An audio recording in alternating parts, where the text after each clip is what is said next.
Hello everyone, welcome to the second chapter of our module Market Participants.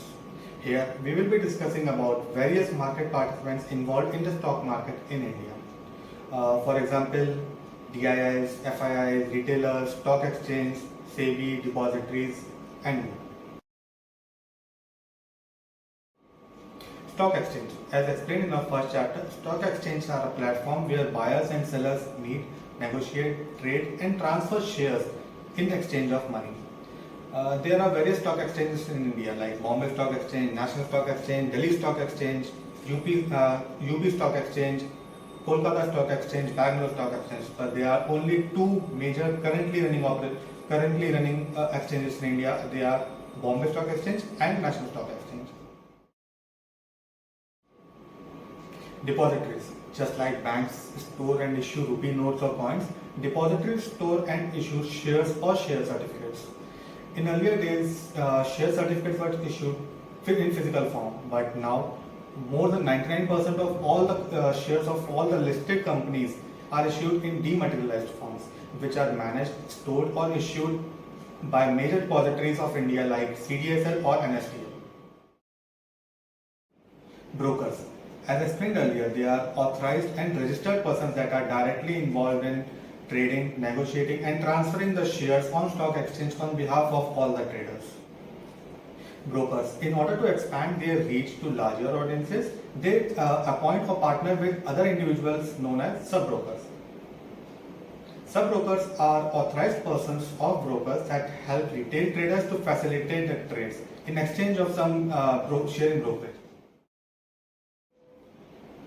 SEBI, Securities Exchange Board of India, was established in the year 1988. It was a government regulatory body that was formed to regulate the stock market.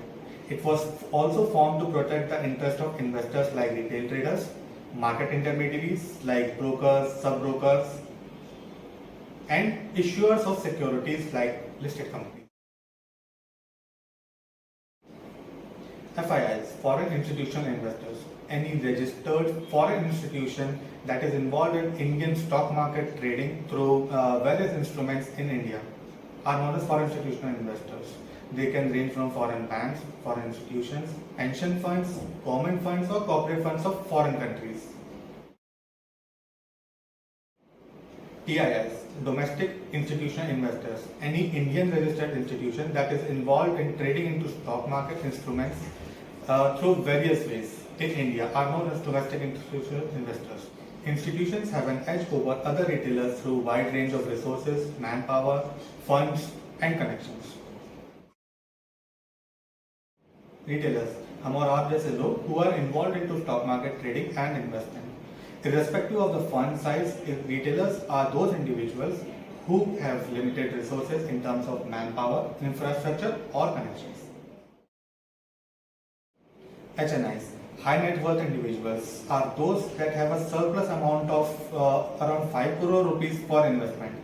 HNIs generally prefer traditional investment methods like metals, real estate, bonds, but these days we can see a tremendous rise in investments in physical forms like shares and mutual funds etc. by these HNIs.